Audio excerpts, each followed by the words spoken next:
I turn to my right and providing some insight in the Honda Insider Report of what in the heck happened in Staples last night and what it means for the Lakers today and moving forward. He's a man who's been covering the Lakers for The Athletic for the past year. He and his brother Brian have the Kamenetzky Brothers podcast. He also is a radio host here locally in Los Angeles and hosts the pre and post game for the Laker broadcast. Good to see you, Andy Kamenetzky. Great to be back. What happened last night? Everyone is still trying to figure that out. Last night, just to set the stage, Luke Walton was doing his pregame press conference, just the normal stuff. And everybody was thinking about, okay, is this going to be Luke's last day doing this? And Luke even acknowledged that narrative. And, he's been asked about this a lot and made a joke about, asked me tonight after the game if I'm still nervous about my job security. Then all of a sudden, Magic Johnson appears out of nowhere, tells one of the people from Lakers PR that he wants to do a press conference. I thought he was joking. I thought he was just messing around because there's all this media. And all of a sudden he gets behind the podium. I'm like, oh, he's actually doing a press conference. What's he going to talk about? And he cut to the chase pretty quickly that he was stepping down. And as Magic is wont to do, he talked and talked and talked. And I think I could have ridden home shotgun with him if I'd just asked. He just was talking to anybody who would listen. It was crazy. So let's get to the heart of the matter. Why did he do it this way? I know he said that he didn't want to tell Jeannie Buss, his sister, who's like a sister to him, to her face, but then he waited to tell her after he told the media. Maybe it's easier for him to tell her once the cat's completely out of the bag. The Lakers, Andy, are a franchise that's put together. Everything is manicured. It's like the best lawn that's in front of the most beautiful house that's filled with the greatest artwork. That's what the Lakers are. And this was a total holy heck of a mess that's being run off the top of a head by a guy who's just running at the mouth, who happens to be their most famous and perhaps most popular player, who's quitting at the most crucial point after a disaster of a season. And why would he do it this way? First of all, it's important to note that the manicured lawn appearance, that hasn't been there for a while. And, it's something that the organization has always really focused on, the idea of putting out that type of brand. But the reality is it's been largely chaos since Dr. Buss's death. And this is the 6th straight season of missing the playoffs. So there's been a lot of very well-known dysfunction. But the idea of Magic doing it this way, I think he was truthful in the way that he said it was just going to be too difficult for him to, have this conversation first with Jeannie. But the irony of that is Magic, there was always this narrative that, he's the ultimate closer. And if you get in a room with him, it's going to be impossible to say no. There was this idea that Paul George didn't give the Lakers a meeting because once he got in a room with Magic, it would have been impossible to say no to him. And then he would have had to explain to the Thunder that he was going back on what he said. The irony is Magic couldn't get in a room with Jeannie.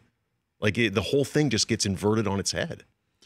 Yeah, it just leaves you scratching your head wondering if there's something else, some other there, especially when today in the exit interviews, nobody who is I guess, main character in this drama is available to talk. What was it like down the road this morning? LeBron was supposed to be doing what would have been his equivalent of an exit interview during the time that Magic spoke. But again, that threw everybody for a loop. So you were going into last night expecting to have Magic Johnson and Pelinka talk together with LeBron at the same time in an exit interview. Today. Right. What I was expecting was LeBron to talk to us yesterday in lieu of doing an exit interview today. Right. And then have Magic and Rob speak with us just like they did last year and just like any functional organization does their exit interviews. Right. And then this is all totally, what was it? Was it like a morgue down the road over there today? It's still surreal. Everyone is still just trying to ingest what happened. And there is still a lot to wrap your head around. And the organization isn't putting Luke Walton or Rob Pelinka or any, I guess, adult in the room in front of anybody for today's exit interviews. And on one hand, at some point, an adult in the room needs to speak. But I can understand why they wouldn't do it today because there is still a lot to figure out. So then let's figure it out. Andy Kamenetzky here in the Honda Insider Report. Does this mean that Luke keeps his gig? I don't know. Because on one hand, Magic Johnson very transparently has wanted to fire Luke. He basically said as much yesterday, and that was a source of conflict between him and Jeannie Buss. So on one hand, maybe that secures Luke's safety, but the flip side of it is Jeannie has allowed Luke Walton to twist in the wind all year. Like, she's allowed the perception of Luke being on the hot seat and Luke being on the way out all year, even if her preference was to keep him. So whoever replaces Magic Johnson, if that guy wants to go in a different direction with Coach, I would figure that Jeannie would allow it, because according to Magic and largely the reporting that's out there, Magic had the permission to drop the hammer if he wanted to. He just didn't want to. Once he had actually had the opportunity to do it, even though it was clear all season long, that's what he wanted to do. Now, moments before you walked in here, Andy, Ramona Shelburne is reporting what right now? Chris Brockman? Rob Pelinka likely to keep his job, remain with the team, might even see his role expand in Magic's leaving. Does that make sense to you? Boy, there's a lot of sighing out of here. I don't think it makes sense in the idea that Magic alluded to yesterday. Rob Pelinka is not popular around the league. You know, he made a lot of enemies around the league, you know, as an agent. You know, that often happens with agents. They're often in adversarial positions with organizations. But Rob doesn't have the greatest reputation around the league, fair or not. And I feel like preemptively keeping Pelinka in place can limit your options in terms of who you bring in to replace Magic, because I don't know if that many of the best people are going to want to work with Rob Pelinka. I mean, I could be wrong. Unless the person who replaces Magic is Kobe Bryant. And I know that so many people are waiting for some sort of knight in shining armor come down from the mount and save the Lakers. I don't think that's going to happen, because Kobe's too busy winning Oscars and writing best-selling books. I would agree with you on that. But if that were to be the case, they've learned nothing from this. They've learned absolutely nothing. What do you mean by that? Because with due respect to Magic Johnson, he didn't make sense for this job in the first place. Well, because he didn't want to do it, Andy. And that's the whole thing, is that if Kobe does this job, and again, this is total beyond speculation, because I don't think it's possible. I'd be stunned. When I interviewed Kobe last year, and I asked him about what projects, who pitches him, he goes, people don't pitch me. I choose the project. As a matter of fact, I know what I'm doing 2, 3, 4 years from now. Like, he's got it all mapped out. He knows what he's going to be releasing in spring of 2021, whether it's a book or a podcast or a movie or a TV show. Kobe Inc. is like a real thing. Right. It is a real thing. And that's what he's focused on, and that's what he wants to do. But this is now being dropped out there. And again, if I don't want, I think in all honesty, with respect to everybody, saying that she hasn't, then Jeannie Buss wouldn't have learned from any of this by bringing Kobe, disrespects Kobe, because Kobe, if he does it, would come in with that mentality of like, I am going to torch this place, and I don't care about your feelings. I'm going to do things best for the team. And clearly, but he's still Magic didn't have that. That may be, but I mean, a lot of respect for Kobe, and he obviously is going to understand the game better than I will. Right. He's not immediately qualified for the job. That is true as well. Ask yourself this: would any other organization hire Kobe straight out of the gate to do this job? The answer is likely no, because he has no experience in it. Correct. And nobody else, I think, would have hired Magic to do this job. Well, that's obvious. Right. I mean, because again, it's just so stunning that somebody would just spill out their guts the way that Magic did.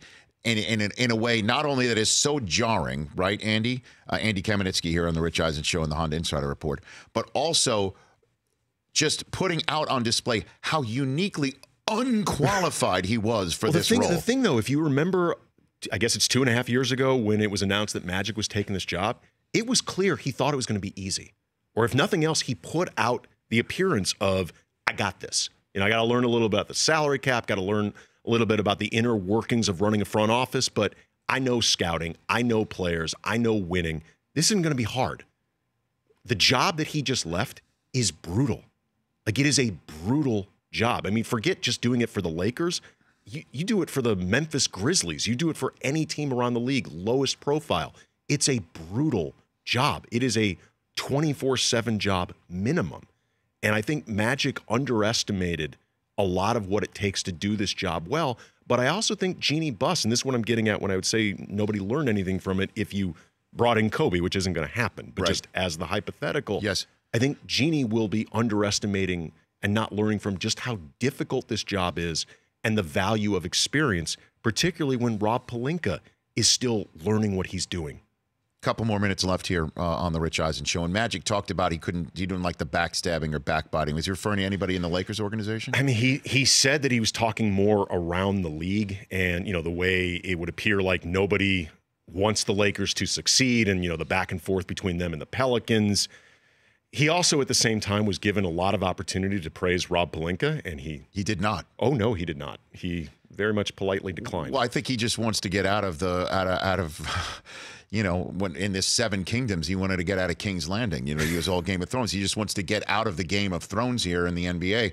And then and tweet. He wants to freely tweet. I know that, and it makes it sound like he wants to just sit down like a 12-year-old and just want to live on Twitter. He just doesn't want to be an executive. He doesn't want anything to do with that. He wants to be him. He wants to be Magic. Well, I mean, but part of it is always wanting to entertain. I mean, the truth is the idea that you could congratulate Dwayne Wade or congratulate Russell Westbrook.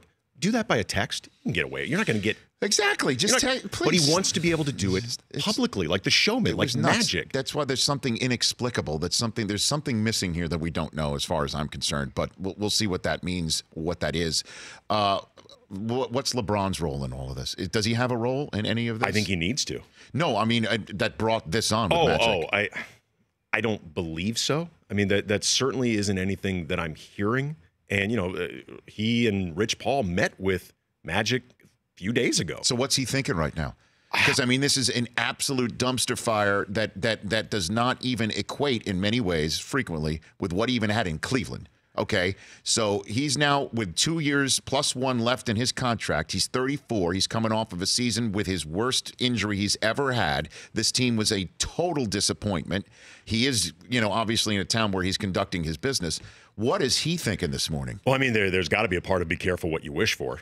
I mean, in terms of what he ended up signing up for and where things are headed. One thing I think LeBron needs to be thinking is I've got to be a big part of what comes next, and not in a power grab type way, but in terms of making the organization seem appealing to whoever would replace Magic Johnson or the free agents, whatever free agents they pitch, even if, say, they manage to bring in somebody great to replace Magic. And if, say, Luke gets replaced, whoever ends up new and all their credentials are fantastic, you still have no idea how this is going to operate. You have no idea how the Lakers are going to function moving forward. The only thing you know is LeBron. LeBron is the one established given. So I think it's really important that he put himself out there in this process, but in a way that's really appealing as opposed to just asserting your power for the sake of asserting your power. Ask the poll question of Andy as we send him out the door into crazy Los Angeles. Yeah, go ahead, all right, Mason. Andy.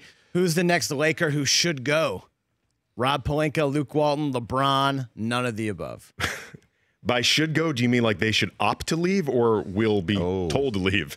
Told to leave is, I think, the sense here. Told needs to go, essentially. Well, LeBron could be trade. I mean, right now it feels like they all ought to leave. I mean, like if they had their senses. Right. But if I had to guess, and this is purely a guess, I'm going to say Luke, only in that LeBron's not going anywhere. Rob Pelinka, you're hearing this reporting that his role may expand, so that would leave by subtraction Luke. Again, at this point, we've all learned nobody knows anything. So I have no idea what's going to happen with him, but by process of elimination, it feels like Luke. Well, they're finished with their exit interviews, and now there's no media obligations that they have to talk. We're assuming that they will eventually talk prior to the draft in a usual setting after maybe they announce his replacement and figure everything out. So they're hunkered down. And it is amazing. It's Game of Thrones week. This is exactly what has just happened with one of the most famous franchises in all of North American sports. I don't watch the show. Is this winter is coming? Winter's arrived. Winter's here, man. Well, I mean, actually, winter was not coming, but Magic made it snow. I mean, basically is what happened. It's crazy. Good to see you here. Thanks very much. Thank you. For more of The Rich Eisen Show, tune to Audience Channel 239 on DirecTV for free on BR Live or download the Rich Eisen Show app.